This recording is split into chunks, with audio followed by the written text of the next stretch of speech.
Assalamualaikum warahmatullahi wabarakatuh dan selamat sejahtera.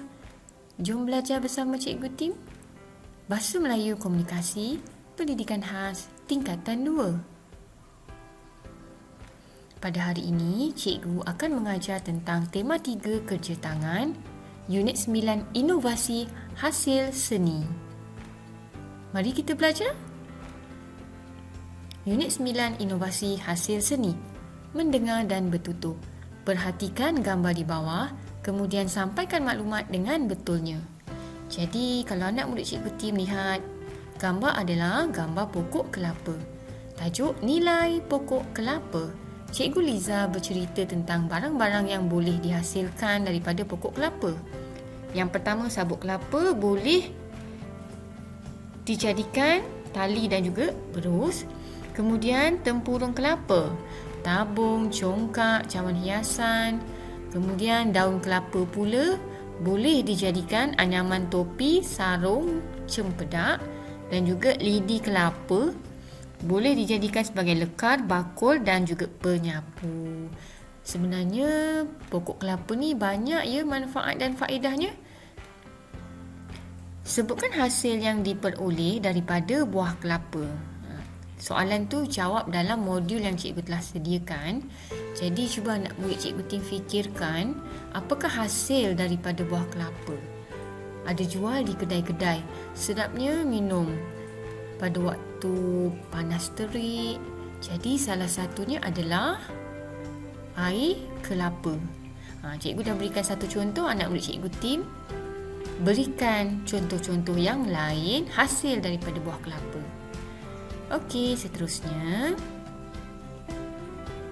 menulis, kemahiran menulis. Jadi jika lihat di situ hasil kerja tangan, terdapat 6 barangan terbuang dan 6 produk yang dihasilkan. Jadi Cikgu Tim hanya meminta anak murid Cikgu Tim mengelaskan ataupun mengkategorikan bahan dan produk yang dihasilkan dalam jadual. Contoh, cikgu berikan satu contoh, tayar lama. Tayar lama ini adalah barangan terbuang.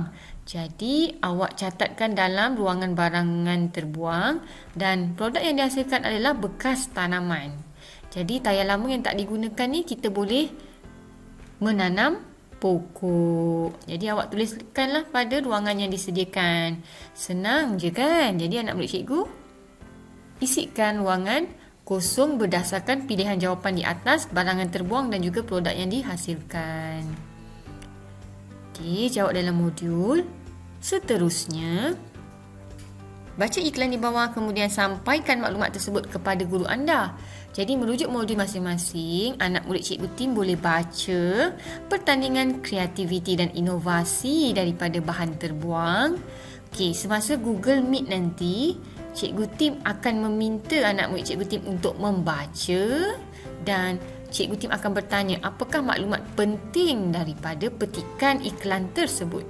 Okey. Jadi boleh baca masing-masing. Kalau lihat di situ ada tarikh, tempat, masa, tema dan juga syarat-syarat pertandingan. Baik, seterusnya baca petikan berita di bawah, kemudian fahami maksudnya. Kraf tangan berasaskan tempurung menarik perhatian. Kuala Kangsar, 28 Februari. Hasil kraf tangan daripada tempurung kelapa mendapat perhatian pada pengunjung pada Hari Kraf Kebangsaan. Kreativiti sebuah syarikat tempatan, House of Coconut Shell, telah menghasilkan lampu meja, bunga dan kaligrafi daripada tempurung kelapa. Proses penghasilan produk berasaskan sumber tersebut melibatkan aktiviti memotong dan mengukir tempurung kelapa mengikut reka bentuk yang diingini. Bagi lampu meja, tempurung kelapa dipotong mengikut bentuk bulat dalam saiz yang kecil, kemudian dilekatkan dan disusun pada dinding. Lampu dibentuk mengikut corak yang berbeza-beza.